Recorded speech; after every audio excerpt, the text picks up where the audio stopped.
If money could buy European glory that easily, PSG and Manchester United would have multiple European trophies in the last 10 years. But finally, they did it. After years of heartbreaks, missed opportunities after missed opportunities, Manchester City have finally conquered Europe. But it is not something that happened easily. Europe has always been a trial by fire for Manchester City. So how did they do it? Let's take a look at how Manchester City conquered Europe. Consider subscribing to our channel. It's free and helps us a ton. Thanks. Before we get into it, it's always important to understand historical context. While many believe that City became competitive only after 2008, it's not true. Contrary to popular belief, City does have a history, and it's not all of failure. Way back in 1970, Manchester City won their first ever European trophy when they won the European Cup Winners' Cup. This era was sort of Manchester City's first golden era, during which they also won the 1967-68 First Division League title, the FA Cup in 1969 and the League Cup in 1970. In fact, under the tutelage of Joe Mercer, Manchester City won 6 trophies that also included the 1965-66 Second Division title and the 1968 FA Charity Shield. Joe Mercer led an all-English contingent to their first ever European triumph. 4,000 City fans made the journey to Austria, which was the biggest away support an English club had taken abroad at the time. Unfortunately, the FA Cup final replay was on the same day between Chelsea and Leeds, and because there were only 3 TV channels in the UK at the time, it meant the European Cup Winners' Cup final was relegated to a highlight show on BBC. The 1970s saw City qualify consistently for Europe, especially twice for the UEFA Cup. But the 80s and 90s saw a decline in Manchester City fortune. It had become so bad that they fell all the way to the 3rd tier of English football in 1998-99. European football was very far from City during this time. After yo-yoing for a bit, they were back in the Premier League in 2002-03 season and qualified for Europe after 24 years in 2003-04 season via UEFA Respect Fair Play ranking. In 2008, they qualified for the UEFA Cup again through the UEFA Respect Fair Play ranking, but both times they were far from successful. 2008 saw City being taken over by the Abu Dhabi United Group, which meant City suddenly became competitive in the transfer market, and results showed immediately.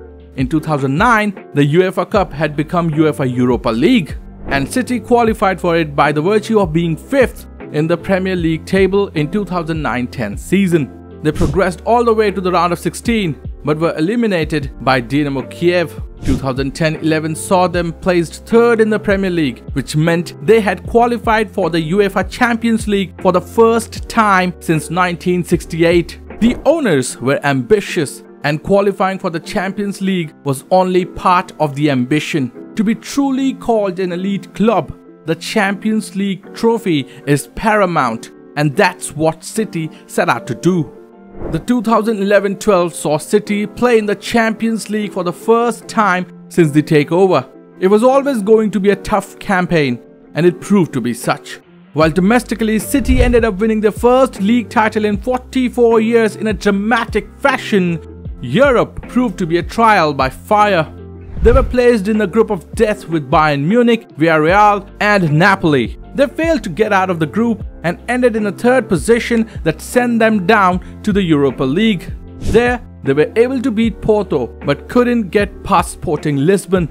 After losing 1-0 to Lisbon away, they made a fantastic comeback to come back from 2-0 down at home to win 3-2 but were knocked out based on away goals. This was almost like foreshadowing of City's fortunes in Europe. The next 3 Champions League campaigns were more than disappointing for the citizens. Despite their growing profile in domestic competitions, Europe seemed to be a major hurdle. 2012-13 campaign was especially harrowing as they failed to win a single match in what was yet another group of death with Real Madrid, Borussia Dortmund and Ajax, and they finished dead last in the group. 2013-14 saw better group performance. They won 5 of their 6 group games and qualified for the knockout stage for the first time since 1968.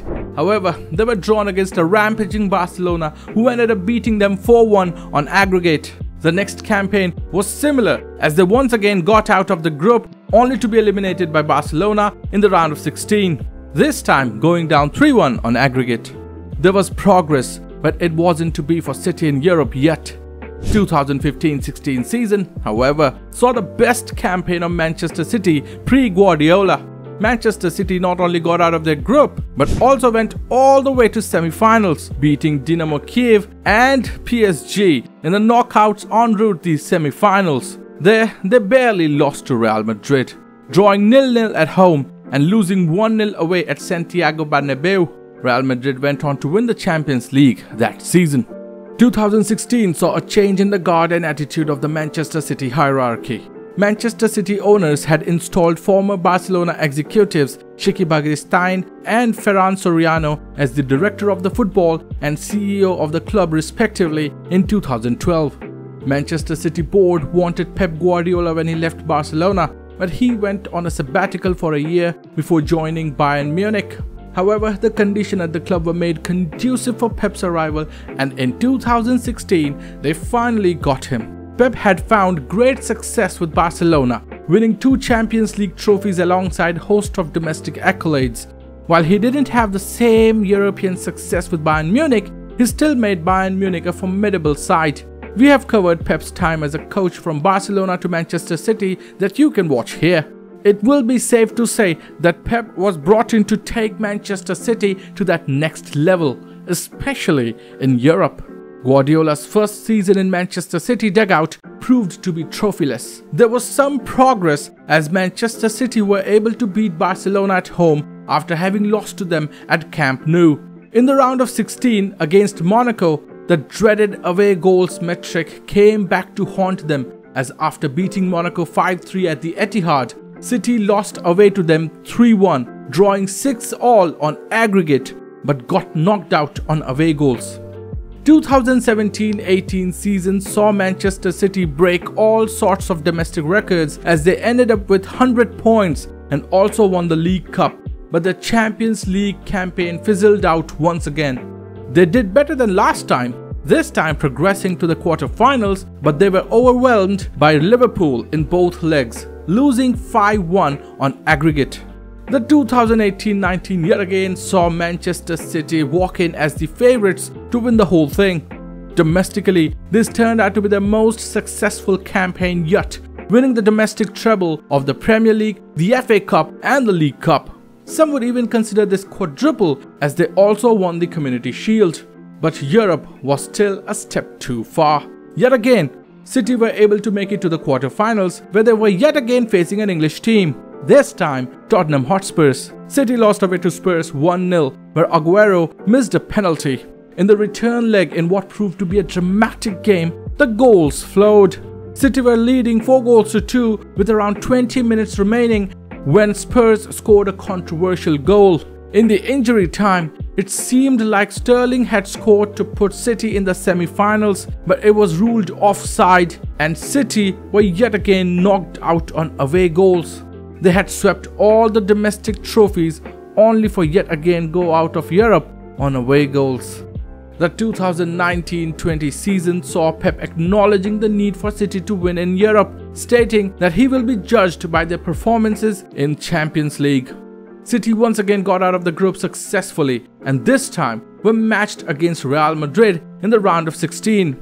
City won at Santiago Bernabeu 2-1, beating the then 13-time Champions League winners at their home.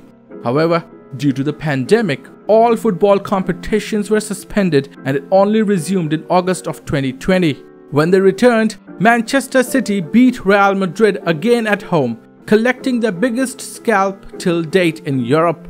It truly seemed to be Manchester City's time in Europe. However, it all went up in smoke when yet again City were eliminated in the quarter-finals by Lyon.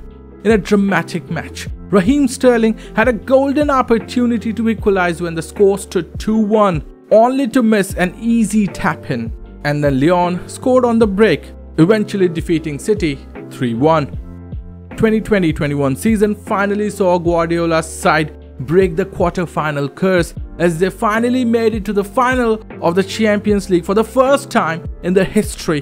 They eliminated Borussia Mönchengladbach, Borussia Dortmund and PSG en route the final. In an all-English affair, City met Chelsea in the final. In a bizarre decision, City decided to start the final without a holding midfielder, and it backfired. The game proved to be anticlimactic as a solitary goal for Kai Havertz won Chelsea the second Champions League trophy. Kevin De Bruyne had to leave the field due to an injury mid-game, making it all the more tragic of a final for City. The quarter-final curse was over, but the Champions League trophy was still far. It just seemed like it was never to be for City. The 2021-22 season yet again saw Manchester City enter the competition as the favourites. They won their group, which was a tricky one, with PSG, RB Leipzig and Club Brugge being the other three teams. In the round of 16, City went past Sporting Lisbon with ease and then won a hard-fought battle against Atletico to once again reach the semi-final. In the first leg of the semi-final, they beat Real Madrid 4-3. Though they missed a slew of chances, the return leg at Santiago Bernabeu proved to be one of the most classic European clashes of all time. City had full control of the game when Riyad Mahrez scored in the 75th minute and City led 5-3 on aggregate. With only a minute of the normal time left, it seemed City were destined to meet their Premier League rivals, Liverpool, in the final. However, 2 goals in a minute by Rodrigo changed the game on its head. The extra time saw City concede a penalty which Benzema converted. City, who had one foot in the final at the time, were knocked out of the competition in the cruelest of fashions. The Champions League dream remained unfulfilled, and this was going to sting a little bit more. This brings us to the 2022-23 season. City's inability to win a Champions League after the level of investment and talent at their disposal was bizarre to say the least. What was the reason? Maybe it was Pep's tinkering with the team at the most inopportune times, trying formations in crucial Champions League games that he never tried before. Maybe it was due to the players' inability to handle pressure. Domestically, they had become a juggernaut, winning 4 of the 5 previous Premier League titles at the time. However, for whatever reason, City had yet not broken through in Europe. But it was all about to change. In the previous 2 seasons, Manchester City hardly played with a recognized striker. City added Haaland to their ranks to rectify that, and it sure paid dividends. Manchester City waltzed through the group stage, winning the group against Borussia Dortmund, Sevilla and FC Copenhagen. At this time, City was struggling in the Premier League and were looking to get back, but in February, a huge bombshell dropped that after 4 years of investigation, the reigning English champions were charged with 115 breaches of the Premier League's financial rules. This could mean disaster for the club and its supporters. And more importantly, it seemed like the struggling City campaign could derail from here. Instead, it seemed like this lit a fire under the City team. City drew RB Leipzig in the round of 16. They drew 1-1 in the away leg. However, they blew the German side away in the home leg 7-0, Haaland scoring 5 of those goals. City's path forward was only going to get tougher from here. In the quarterfinals, they met Bayern Munich. Towards the end of January, Pep had a falling out with Joao Cancelo, which meant he was loaned out to Bayern Munich and he was playing against City in this game. Manchester City had only one recognized fullback, but Pep decided to play without any.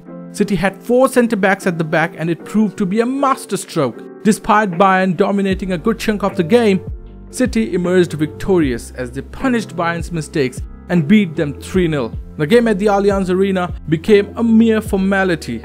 Despite Haaland missing a penalty in the first half, City looked comfortable and took the lead in the second half through Haaland, making the aggregate score 4-0. By the time Bayern scored their goal, the game was all but done.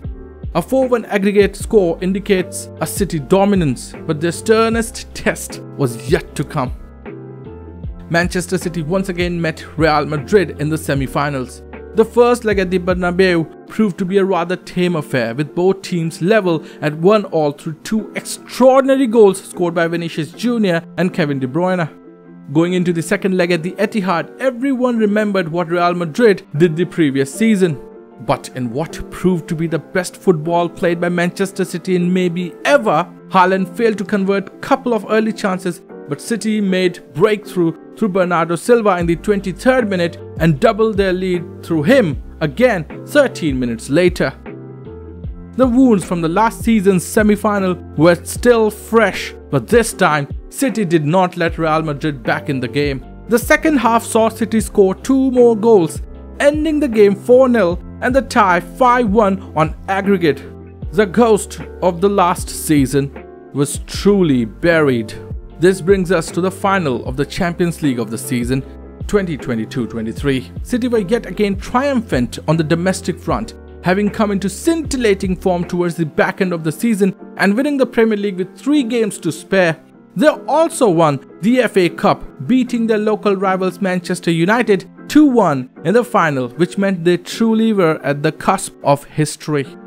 They faced Inter Milan in the final in Istanbul. Manchester City went in as overwhelming favourites, especially due to their performances against Bayern Munich and Real Madrid. However, Inter came in with a smart plan, and coupled with City players being nervous, they just couldn't get into the game. Disaster struck in the 35th minute when Kevin De Bruyne pulled his hamstring. It was later revealed that he had been playing with a hamstring injury for the last couple months and aggravated it in the finals. Just like in 2021, yet again, Kevin De Bruyne had to leave the field, this time replaced by the local boy Phil Foden. Neither team could create anything useful as the first half ended 0-0. The second half saw more of the same, but City almost avoided disaster when Akanji left a back pass for Ederson, not knowing that Lautaro Martinez had snuck behind him. Martinez failed to convert it, however. The 68th minute finally saw the breakthrough the game needed. A cutback from Bernardo Silva fell to Rodri, who masterfully converted it. City took the lead. Inter now had to attack, and they came very close to equalizing on 2 occasions and failed both times. Especially egregious was the Lukaku header in the 88th minute that he shot straight at Ederson. Minutes ticked away as Inter went in search for the equalizer, but in vain. Manchester City had done it. A 1-0 win at the Ataturk Stadium saw Manchester City finally realizing their goal of lifting the coveted Champions League trophy. This also meant that City ended up doing the continental treble.